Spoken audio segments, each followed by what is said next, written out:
ಆತ್ಮೀಯರೇ ನಮಸ್ಕಾರ. ನಾನು ಸಿದ್ದಣ್ಣ ದಳವಾಯಿ. ಈ ಜಗತ್ತಿನ ನಿಯಮ to hunt or to be hunted, ಅಂದ್ರೆ ನೀನು ಬೇಟೆಯಾಡಬೇಕು, ಇಲ್ದಿದ್ರೆ ಇನ್ನೊಬ್ರು ನಿನ್ನ ಬೇಟೆಯಾಡ್ತಾರೆ ಅಂತ ಹೇಳಿ. ಪ್ರಸ್ತುತ ಜಗತ್ತಿನ ರಾಜಕಾರಣವು ಕೂಡ ಹಿಂಗೆ ಇದೆ. ಇಲ್ಲಿ ಯಾರು ಶಾಶ್ವತ ಶತ್ರುಗಳು ಅಲ್ಲ, ಯಾರು ಶಾಶ್ವತ ಮಿತ್ರರು ಅಲ್ಲ. ನಮ್ಮ ಪ್ರಧಾನಿ ಮೋದಿ ಅವರನ್ನ ಅಮೆರಿಕಕ್ಕೆ ಕರೆಸಿ ಅಲ್ಲಿ ಹೌಡಿ ಮೋದಿ ಕಾರ್ಯಕ್ರಮ ಮಾಡಿದ್ದಂತ ಟ್ರಂಪ್ ಮತ್ತು ಟ್ರಂಪ್ ಅವರನ್ನ ಭಾರತಕ್ಕೆ ಕರೆಸಿ ಅಹಮದಾಬಾದ್ ನಲ್ಲಿ ನಮಸ್ತೆ ಟ್ರಂಪ್ ಅಂತ ಕಾರ್ಯಕ್ರಮ ಮಾಡಿದ್ದ ಮೋದಿ ಈಗ ಇಬ್ರು ಜನ ಶತ್ರುಗಳು. ರಷ್ಯಾದಿಂದ ಕಚ್ಚಾ ತೈಲವನ್ನ ಆಮದು ಮಾಡಿಕೊಳ್ಳುತ್ತಿರುವುದು ಈ ಟ್ರಂಪ್ಗೆ ಇಷ್ಟ ಆಗ್ತಾ ಇಲ್ಲ. ಆ ಟ್ರಂಪ್ ಆ ಕಾರಣಕ್ಕಾಗಿ ಭಾರತದ ವಸ್ತುಗಳ ಮೇಲೆ 50% ಟ್ಯಾರಿಫ್ ಅನ್ನು ಹಾಕಿದ್ರೆ ಇತ್ತ ಭಾರತ ಏಷ್ಯಾದ ದೈತ್ಯ ಶಕ್ತಿಗಳನ್ನ ಒಂದುಗೂಡಿಸಿ ಟ್ರಂಪ್ಗೆ ಸಡ್ಡು ಹೊಡೆಯುವ ಕೆಲಸವನ್ನ ಮಾಡ್ತಾ ಇದೆ. ಏಷ್ಯಾದ ರಾಷ್ಟ್ರಗಳು ಟ್ರಂಪ್ ವಿರುದ್ಧ ಇವತ್ತು ತೋಳೇರಿಸಿ ನಿಂತಿವೆ. ಭಾರತವನ್ನ ಶತ್ರು ರಾಷ್ಟ್ರ ಅಂತ ಕಾಣ್ತಿದ್ದಂತ ಚೀನಾ ಕೂಡ ಈ ವಿಷಯದಲ್ಲಿ ಭಾರತದ ಪರವಾಗಿ ಮಾತನಾಡ್ತಾ ಇದೆ. ಭಾರತದೊಂದಿಗೆ ವ್ಯಾಪಾರ ವೃದ್ಧಿಗೆ ಮುಂದಾಗಿದೆ. ಆದ್ರೆ ಈ ಚೀನಾವನ್ನ ಎಷ್ಟು ನಂಬಬೇಕು, ಈ ಚೀನಾ ನಂಬಿಕೆಗೆ ಎಷ್ಟು ಅರ್ಹ ಅನ್ನೋದನ್ನ ಪ್ರತ್ಯೇಕವಾಗಿ ನೋಡೋಣ.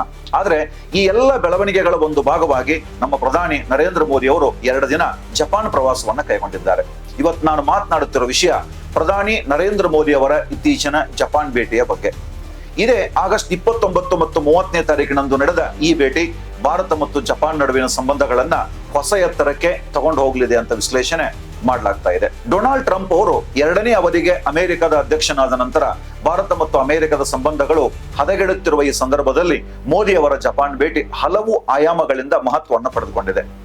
ಇದು ಕೇವಲ ರಾಜಕೀಯ ಭೇಟಿ ಅಲ್ಲ, ಬದಲಿಗೆ ಆರ್ಥಿಕ, ತಾಂತ್ರಿಕ ಮತ್ತು ಸಾಂಸ್ಕೃತಿಕ ಸಹಕಾರದ ಒಂದು ಮೈಲುಗಲ್ಲು ಅಂತ ನಾವು ಹೇಳ್ಬೋದಾಗಿದೆ. ನೀವು ರಾಜಕೀಯ ಆಸಕ್ತರಾಗಿದ್ರೆ ಅಥವಾ ಭಾರತದಲ್ಲಿ ನಡೆಯುತ್ತಿದ್ದಂತ ಬೆಳವಣಿಗೆಗಳ ಬಗ್ಗೆ ನಿಮ್ಗೇನಾದ್ರೂ ಕುತೂಹಲ ಇದ್ರೆ ಈ ವಿಡಿಯೋ ನಿಮಗಾಗಿ. ಇಂತಹ ಹೊಸ ವಿಷಯಗಳಿಗಾಗಿ ನಮ್ಮ ಚಾನೆಲ್ ಅನ್ನು ಸಬ್ಸ್ಕ್ರೈಬ್ ಮಾಡಿ, ಜೊತೆಗೆ ಈ ವಿಡಿಯೋವನ್ನ ಕೊನೆಯವರೆಗೆ ನೋಡಿ, ಅದರೊಟ್ಟಿಗೆ ನಿಮ್ಮ ಸ್ನೇಹಿತರಿಗೆ ಈ ವಿಡಿಯೋದ ಲಿಂಕ್ ಅನ್ನ ಶೇರ್ ಮಾಡಿ ಅಂತ ಕೇಳ್ಕೊಳ್ತೀನಿ. ಮೊದಲನೇದಾಗಿ ಸ್ವಲ್ಪ ಹಿನ್ನೆಲೆಯನ್ನ ನೋಡೋಣ ಅಂತೆ. ಭಾರತ ಮತ್ತು ಜಪಾನ್ ದೇಶಗಳ ನಡುವಿನ ಸಂಬಂಧ ಇಂದು ನಿನ್ನೆದಲ್ಲ, ಶತಶತಮಾನಗಳಷ್ಟು ಹಳೆಯದು. ಬೌದ್ಧ ಧರ್ಮದ ಮೂಲಕ ಭಾರತೀಯ ಸಂಸ್ಕೃತಿ ಜಪಾನಿಗೆ ಪರಿಚಯ ಆಯಿತು. ಸ್ವಾತಂತ್ರ್ಯ ಹೋರಾಟದ ಸಂದರ್ಭದಲ್ಲಿಯೂ ಕೂಡ ನಮ್ಮ ಸುಭಾಷ್ ಚಂದ್ರ ಬೋಸ್ ಅವರ ಇಂಡಿಯನ್ ನ್ಯಾಷನಲ್ ಆರ್ಮಿಗೆ, ಆಜಾದ್ ಹಿಂದ್ ಫೌಜ್ಗೆ ಸಹಾಯ ಮಾಡಿದ್ದು ಇದೇ ಜಪಾನ್ ದೇಶ. ಇನ್ನು ಆಧುನಿಕ ಕಾಲಕ್ಕೆ ಬಂದ್ರೆ 2000ನೇ ಇಸ್ವಿಯಲ್ಲಿ ವಾಜಪೇಯಿ ಅವರು ಪ್ರಧಾನಿಯಾಗಿದ್ದ ಕಾಲದಲ್ಲಿ ಎರಡೂ ದೇಶಗಳ ನಡುವೆ ಗ್ಲೋಬಲ್ ಪಾರ್ಟ್ನರ್ಶಿಪ್ ಪ್ರಾರಂಭವಾಗ್ತದೆ. ಇನ್ನು ಡಾಕ್ಟರ್ ಮನಮೋಹನ್ ಸಿಂಗ್ ಅವರ ಕಾಲದಲ್ಲಿ ಕೂಡ ಈ ಸಂಬಂಧವನ್ನ ಹಾಗೆ ಉಳಿಸಿಕೊಳ್ಳಲಾಯಿತು. 2014ರಲ್ಲಿ ಮೋದಿ ಅವರು ಪ್ರಧಾನಿಯಾದ ನಂತರ ಈ ಸಂಬಂಧಗಳು ಇನ್ನಷ್ಟು ಗಟ್ಟಿ ಆಗುತ್ತವೆ. ಮೋದಿ ಅವರು 2014, 2016 ಮತ್ತೆ 2018ರಲ್ಲಿ ಕೂಡ ಜಪಾನಿಗೆ ಭೇಟಿ ನೀಡಿದ್ರು. ಪ್ರತಿಯೊಂದು ಭೇಟಿಯೂ ಕೂಡ ಹೊಸ ಒಪ್ಪಂದಗಳು, ಹೂಡಿಕೆಗಳು ಮತ್ತು ಸಹಕಾರವನ್ನು ತಂದಿವೆ. ಉದಾಹರಣೆಗೆ ಮುಂಬೈ ಮತ್ತು ಅಹಮದಾಬಾದ್ ನಡುವಿನ ಬುಲೆಟ್ ಟ್ರೈನ್ ಪ್ರಾಜೆಕ್ಟ್ ಜಪಾನ್ ಸಹಕಾರದಿಂದನೇ, ಜಪಾನ್ ಸಹಾಯದಿಂದನೇ ನಡೆಯುತ್ತಿದೆ. ಈ ಹಿನ್ನೆಲೆಯಲ್ಲಿ ಈ ನರೇಂದ್ರ ಮೋದಿ ಅವರ ಜಪಾನ್ ಭೇಟಿ ವಿಶೇಷ ಮಹತ್ವವನ್ನು ಪಡೆದುಕೊಂಡಿದೆ. ಯಾಕಂದ್ರೆ ಇದು ಕೋವಿಡ್ ನಂತರ ಭಾರತ ಮತ್ತು ಜಪಾನ್ ನಡುವಿನ ಮೊದಲ ಪೂರ್ಣ ಪ್ರಮಾಣದ ದ್ವಿಪಕ್ಷೀಯ ಭೇಟಿ.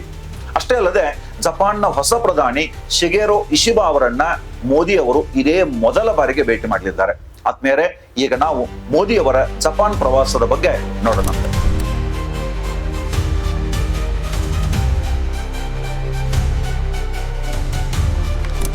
ಆಗಸ್ಟ್ 29ರಂದು ಟೋಕಿಯೋವನ್ನು ತಲುಪಿದ ನರೇಂದ್ರ ಮೋದಿ ಅವರನ್ನ ಟೋಕಿಯೋ ವಿಮಾನ ನಿಲ್ದಾಣದಲ್ಲಿ ಭಾರತೀಯ ಸಮುದಾಯ ಗಾಯತ್ರಿ ಮಂತ್ರ, ಭರತನಾಟ್ಯ, ಜಾನಪದ ಗೀತೆಗಳ ಮೂಲಕ ಅದ್ದೂರಿಯಾಗಿ ಸ್ವಾಗತ ಮಾಡ್ತದೆ. ಅಷ್ಟೇ ಅಲ್ಲದೆ ಅಲ್ಲಿ ಲವ್ ಯು ಮೋದಿ ಘೋಷಣೆ ಕೂಡ ಮೊಳಗ್ತದೆ. ಜಪಾನಿನ ಶೋರಿಂಜಾಮ್ ದಾರುಂಜಿ ದೇವಾಲಯದ ಮುಖ್ಯ ಅರ್ಚಕರು ಎರಡೂ ರಾಷ್ಟ್ರಗಳ ನಡುವಿನ ಸೌಹಾರ್ದತೆಯ ಸಂಕೇತವಾಗಿ ಮೋದಿ ಅವರಿಗೆ ದಾರುಮ ಗೊಂಬೆಯನ್ನ ನೀಡ್ತಾರೆ. ಇದೇನು ದಾರುಮ ಗೊಂಬೆ ಇದೆ, ಇದು ಜನ್ ಬೌದ್ಧ ಧರ್ಮದ ಸ್ಥಾಪಕ ಬೋಧಿ ಧರ್ಮರನ್ನು ಹೋಲುವಂತ ಒಂದು ಗೊಂಬೆ. ಅಷ್ಟೇ ಅಲ್ಲದೆ ಇದು ಜಪಾನ್ ಸಂಸ್ಕೃತಿಯ ಒಂದು ಭಾಗ ಹಾಗೂ ಜಪಾನಿಯರ ಅದೃಷ್ಟದ ಸಂಕೇತ ಅಂತ ಹೇಳ್ಬೋದು. ಈಗ ಮತ್ತಷ್ಟು ಮುಂದಕ್ಕೆ ಹೋದ್ರೆ ಮೋದಿ ಅವರು ಟೋಕಿಯೋದಿಂದ ತಲುಪಿದ್ರು. ಟೋಕಿಯೋದಿಂದ ಜಪಾನ್ನ ಪ್ರಧಾನಿ ಶಿಗೆರೋ ಇಶಿಬಾ ಅವರೊಂದಿಗೆ ಸಿಂಕನ್ಸೆನ್ ಬುಲೆಟ್ ಟ್ರೈನ್ ನಲ್ಲಿ ಸೆಂಡೈ ನಗರಕ್ಕೆ ಪ್ರಯಾಣಿಸ್ತಾರೆ. ಈ ಸೆಂಡೈ ನಗರ ಅನ್ನೋದು ಜಪಾನಿನ ರೋಮಾಂಚಕ ನಗರ. ಹೊಂಶು ದ್ವೀಪದ ಪೆಸಿಫಿಕ್ ಕರಾವಳಿಯಲ್ಲಿರುವ ಈ ನಗರ ಪ್ರಕೃತಿ ಮತ್ತು ಆಧುನಿಕತೆಯ ಮಿಶ್ರಣವಾಗಿದ್ದು, ಆ ನಗರದಲ್ಲಿ ಮೋದಿ ಅವರು ಸೆಮಿಕಂಡಕ್ಟರ್ ಉತ್ಪಾದನೆಗೆ ಪ್ರಸಿದ್ಧವಾಗಿರುವಂತಹ ಟೋಕಿಯೋ ಎಲೆಕ್ಟ್ರಾನ್ ಫ್ಯಾಕ್ಟರಿಗೆ ಭೇಟಿ ಕೊಡ್ತಾರೆ. ಇದರ ಉದ್ದೇಶ 2 ದೇಶಗಳ ನಡುವಿನ ತಾಂತ್ರಿಕ ಸಹಕಾರದ ಮೇಲೆ ಬೆಳಕು ಚೆಲ್ಲುವುದು. ಇದಾದ ನಂತರ ಟೋಕಿಯೋದಲ್ಲಿ ಇಂಡಿಯಾ ಜಪಾನ್ ಎಕನಾಮಿಕ್ ಫೋರಂನಲ್ಲಿ ಭಾಗವಹಿಸಿ ಮೋದಿ ಅವರು ಭಾಷಣ ಮಾಡ್ತಾರೆ. ಇಲ್ಲಿಗೆ ಮೋದಿ ಅವರ ಮೊದಲ ದಿನದ ಪ್ರವಾಸ ಅಂತ್ಯ ಆಗ್ತದೆ. ಆಗಸ್ಟ್ 30ರಂದು ಮೋದಿ ಅವರು ಜಪಾನ್ನ 16 ಪ್ರಾಂತ್ಯಗಳ ಗವರ್ನರ್ಗಳನ್ನ ಭೇಟಿ ಮಾಡಿ ಅವರೊಂದಿಗೆ ಮಾತುಕತೆ ನಡೆಸ್ತಾರೆ. ಅಲ್ಲದೆ ಜಪಾನ್ನಲ್ಲಿ ಟ್ರೈನಿಂಗ್ ಪಡೆಯುತ್ತಿರುವಂತ ಭಾರತೀಯ ಲೋಕೋ ಪೈಲಟ್ಗಳನ್ನ ಭೇಟಿ ಮಾಡ್ತಾರೆ. ಈ ತರಬೇತಿ ಏನೋ ಜಪಾನ್ನಲ್ಲಿ ಭಾರತದ ಲೋಕೋ ಪೈಲಟ್ಗಳಿಗೆ ತರಬೇತಿ ನೀಡಲಾಗ್ತಾ ಇದೆನೋ, ಈ ತರಬೇತಿ ಮುಂಬೈ ಅಹಮದಾಬಾದ್ ಬುಲೆಟ್ ಟ್ರೈನ್ ಯೋಜನೆಯ ಒಂದು ಭಾಗ ಅಂತ ನಾವು ಹೇಳ್ಬೋದಾಗಿದೆ.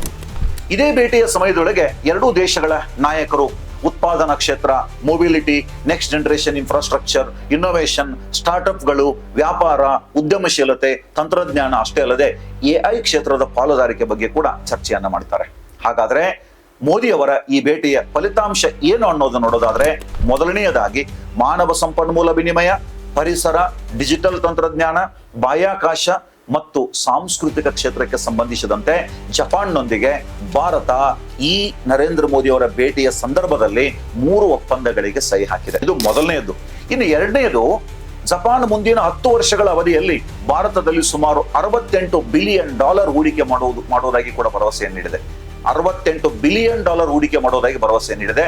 ಈ ಹೂಡಿಕೆ ಪ್ರಮುಖವಾಗಿ ಸೆಮಿಕಂಡಕ್ಟರ್ಗಳು, ರೇರ್ ಅರ್ತ್ ಮೆಟೀರಿಯಲ್ಸ್, ಡಿಜಿಟಲ್ ತಂತ್ರಜ್ಞಾನ ಮತ್ತು ಕ್ಲೀನ್ ಎನರ್ಜಿ ಕ್ಷೇತ್ರಗಳಿಗೆ ಸಂಬಂಧಿಸಿದ್ದಾಗಿದೆ. ಇದೇನು $68 ಬಿಲಿಯನ್ ಇದೆಯಲ್ಲ, ಈ ಕ್ಷೇತ್ರಗಳಿಗೆ ಸಂಬಂಧಿಸಿದ್ದು.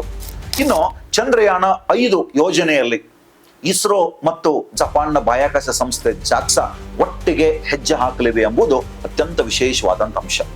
ಇದು ಬಾಹ್ಯಾಕಾಶ ತಂತ್ರಜ್ಞಾನ, ಚಂದ್ರನ ಅನ್ವೇಷಣೆ ಮತ್ತು ವೈಜ್ಞಾನಿಕ ಸಂಶೋಧನೆಯಲ್ಲಿ ಹೊಸ ಅಧ್ಯಾಯ ಅಂತ ಹೇಳ್ಬೋದು. ಈ ಇಸ್ರೋ ಮತ್ತು ಜಾಕ್ಸಾ ಒಟ್ಟಿಗೆ ಹೆಜ್ಜೆ ಆಗ್ತಾ ಇರೋದು ಹೊಸ ಅಧ್ಯಾಯ ಅಂತ ಹೇಳ್ಬೋದು. ಮೋದಿ ಅವರು ಜಪಾನ್ನಲ್ಲಿ ಮಾಡಿದ ಭಾಷಣದೊಳಗೆ 5 ಮುಖ್ಯ ಕ್ಷೇತ್ರಗಳನ್ನು ಉಲ್ಲೇಖಿಸಿ ಮಾತನಾಡ್ತಾರೆ. ಅದರಲ್ಲಿ ಒಂದು battery, robotics, semiconductor, ship building ಮತ್ತು ನ್ಯೂಕ್ಲಿಯರ್ ಎನರ್ಜಿಯ ಉತ್ಪಾದನೆ. ಎರಡನೆಯದು AI, artificial intelligence, quantum computing, ಬಾಹ್ಯಾಕಾಶ ಮತ್ತು ಬಯೋಟೆಕ್. ಇನ್ನು ಮೂರನೆಯದು ಗ್ರೀನ್ ಎನರ್ಜಿ. 4ನೇದು ನೆಕ್ಸ್ಟ್ ಜನರೇಷನ್ ಇನ್ಫ್ರಾಸ್ಟ್ರಕ್ಚರ್ ಮತ್ತು 5ನೇದು ಸ್ಕಿಲ್ ಡೆವಲಪ್ಮೆಂಟ್. ಟೋಟಲ್ ಆಗಿ ನೋಡೋದಾದ್ರೆ ಮೋದಿ ಅವರ ಈ ಪ್ರವಾಸ ಭಾರತದಲ್ಲಿ ಆರ್ಥಿಕ ಬೆಳವಣಿಗೆಯೊಂದಿಗೆ ಮೇಕ್ ಇನ್ ಇಂಡಿಯಾಗೆ ಬಲ ತುಂಬಲಿದೆ. ಸೆಮಿಕಂಡಕ್ಟರ್ ಮತ್ತು AI ವಲಯದಲ್ಲಿ ಉದ್ಯೋಗವನ್ನು ಸೃಷ್ಟಿ ಕೂಡ ಮಾಡಲಿದೆ.